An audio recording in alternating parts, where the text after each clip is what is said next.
चलिए बात करते हैं इस वक्त की बड़ी खबर की, जो कि मध्य प्रदेश की राजधानी भोपाल से है। बीजेपी की बैठक में रणनीति बनी है। पहले चरण की सीटों को जीतने की रणनीति तय की गई है। छिंदवाड़ा पर बीजेपी का इस बार विशेष फोकस है। बीजेपी बताएगी 2003 के बाद क्या कुछ विकास हुआ है छिंदवाड़ा में। विशेष आदिवासी संपर्क अभियान चलाया जाएगा। बालाघाट, मंडला और सीधी में यह अभियान चलेगा।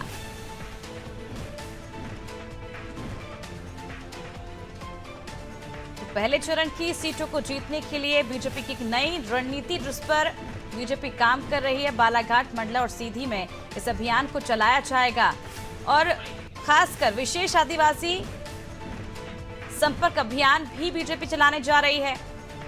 आदिवासियों पर विशेष तौर पर लोकसभा चुनाव से पहले लगातार फोकस किया जा रहा है। विधानसभा चुनाव से पहले भी हमने देखा था किस तरह से आदिवासी वर्ग को साधने की कोशिश बीजेपी की ओर से की गई थी और सफलता भी बीजेपी को हाथ लगी मध्य प्रदेश में।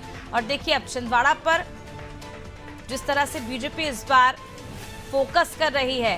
बंटी साहू को एक बार फिर मैदान में उतारा गया है, क्योंकि पिछली बार जिस तरह से हमने देखा था हार का सामना करना पड़ा था, लेकिन एक बार फिर बीजेपी ने बंटी साहू पर ही दाव चला है। अब देखने वाली बात होगी किस रणनीति के तहत बीजेपी इस बार छिंदवाड़ा में सेंध लगा पाती है।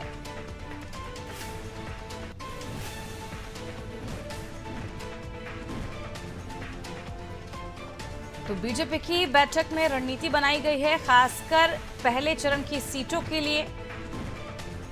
और छिंदवाड़ा पर बीजेपी का फोकस इस बार सबसे ज्यादा रहेगा। चलिए ज्यादा जानकारी के लिए रुक कर लेते हैं न्यूज रूम की ओर, जहां से हमारे साथ संवाददाता शबाना बानो जुड़ी हुई है। शबाना, बीजेपी की बैठक में रणनीति बनाई गई है कि किस तरह से पहले चरण की सीटों को जीतना है, लेकिन सबसे महत्वपूर्ण छिंदवाड़ा की सीट जो है उस पर लगातार बीजेपी की नजरें बनी हुई हैं। कैसे सेंध लगा पाएगी इस बार बीजेपी छिंदवाड़ा की सीट पर? जी देखिए, बिल्कुल मैं आपको बताना चाहूंगी कि मध्य प्रदेश में 29 लोकसभा सीटों में से 28 भारतीय जनता पार्टी के पास है। बावजूद इसके भी एकमात्र ऐसी सीट बची है जिस पे भाजपा यहाँ पर फतेह करने चाहती है। आज जो है बड़ी बैठक हुई पार्टी कार्यालय में, जिसमें छिंदवाड़ा पर खास फोकस रहा। आपने देखा कि किस तरीके से आज कमलनाथ के करीबी को भारतीय जनता पार्टी के पाले में लाया गया। सैयद जफर की मैं बात कर रही हूँ, वो कमलनाथ के बहुत ही करीबी थे। जब उनसे सवाल जवाब किया गया तो उन्होंने साफ तौर पर कहा कि कमलनाथ मेरे पिता तुल्य है, लेकिन मैं प्रधानमंत्री के काम से प्रभावित होकर भारतीय जनता पार्टी में आ रहा हूं। तो कहीं ना कहीं जो विकास का मॉडल है यहाँ पर भारतीय जनता पार्टी छिंदवाड़ा में दिखाएगी और फिर से उसी प्रत्याशी को मैदान में उतारा है जिसे कमलनाथ 2 बार हरा चुके हैं विधानसभा चुनाव में। ऐसे लोकसभा चुनाव में कमलनाथ के बेटे नकुल नाथ की जो है प्रत्याशी है कांग्रेस से, और उनके लिए चुनौती है, क्योंकि उस क्षेत्र की अगर बात करूं तो कमलनाथ का गढ़ कहा जाता है, कांग्रेस का गढ़ कहा जाता है। ऐसे में उसमें सेंधमारी के लिए यहाँ पर भारतीय जनता पार्टी को कड़ी मेहनत करनी पड़ेगी और उसी के तहत आज ये जो है बैठक हुई है। बैठक में 4 लोकसभा सीटों के प्रत्याशी मौजूद थे और सभी को जीत का मंच यहाँ पर प्रदेश अध्यक्ष और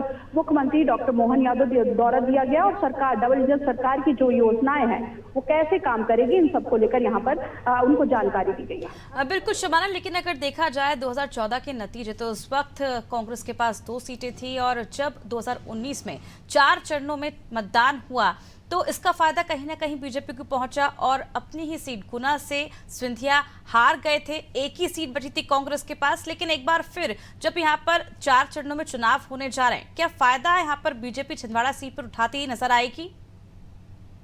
जी देखिए, बिल्कुल मैं आपको बताना चाहूंगी कि जब 4 चरणों में चुनाव होगा तो इसका सीधा फायदा भारतीय जनता पार्टी को इसलिए भी मिलेगा क्योंकि उनको काफी लंबा वक्त मिल जाएगा। ऐसे में सरकार ने जो काम किया वो बताने को, और लगातार प्रधानमंत्री मध्य प्रदेश के दौरे में रहेंगे। चारों चरण में जो है उनका प्रवास मध्य प्रदेश में रखा गया है, तो प्रधानमंत्री के दौरे से खास प्रभाव पड़ेगा। तीसरी बात की कमलनाथ के बाद जो है नए पीसीसी चीफ जीतू पटवारी जो है, कम लोकसभा का उनके पास कम अनुभव है, जिसका प्रभाव, जिसका साफ तौर पर यहाँ पर बेनिफिट जो है भारतीय जनता पार्टी को मिलेगा। इसके अलावा ऐसे बहुत सारे प्रत्याशी अभी फिलहाल कांग्रेस डिसाइड नहीं कर पाई है, जिसका फायदा भी यहाँ पर भारतीय जनता पार्टी उठा रही है और लगातार प्रचार प्रसार में जुट गई है। कांग्रेस में देरी हो रही है, लेट लतीफी से काम हो रहा है और यहाँ पर सारी चीजों का फायदा भारतीय जनता पार्टी उठाने जा रही है। इकलौती ऐसी सीट है छिंदवाड़ा जहाँ पर बीजेपी का पूरा फोकस है और आज उसी के तहत बैठक हुई थी और बैठक में सारी चीजें, जीत का मंत्र यहाँ पर भारतीय जनता पार्टी के वरिष्ठ नेताओं नेताओं ने, पार्टी के पदाधिकारी और प्रत्याशियों को दिया, तो कहीं ना कहीं इसका असर देखने को मिलेगा। और बंटी साहू पे लगातार भारतीय जनता पार्टी ने तीसरी बार भरोसा जताया, तो कहीं ना कहीं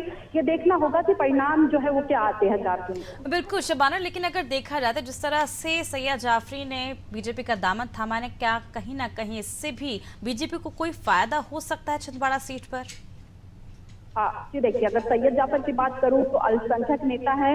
30 साल के राजनीतिक करियर में उन्होंने कमलनाथ का काफी अच्छे से साथ दिया। अब चूंकि वो कांग्रेस पार्टी के साथ नहीं है, ऐसे में सबसे बड़ी बात ये होती कि अल्पसंख्यक वोट कहीं ना कहीं प्रभावित होगा कमलनाथ के गढ़ में, छिंदवाड़ा में, क्योंकि उन्होंने साफ तौर पर आरोप लगाया कि पार्टी में रहकर उन्होंने काम ही किया है, पार्टी ने उनको इतना कुछ नहीं दिया जितना उन्होंने पार्टी को दिया। तो कहीं ना कहीं अल्पसंख्यक नेता है, पार्टी में लंबे समय से काम कर रहे हैं, उसके अनुभव का यहाँ पर लाभ मिलेगा, अल्पसंख्यकों को वोट भी मिल सकता है। तो ये सब देखने वाली बात होगी कि किसका कितना प्रभाव छिंदवाड़ा में भारतीय जनता पार्टी को मिला।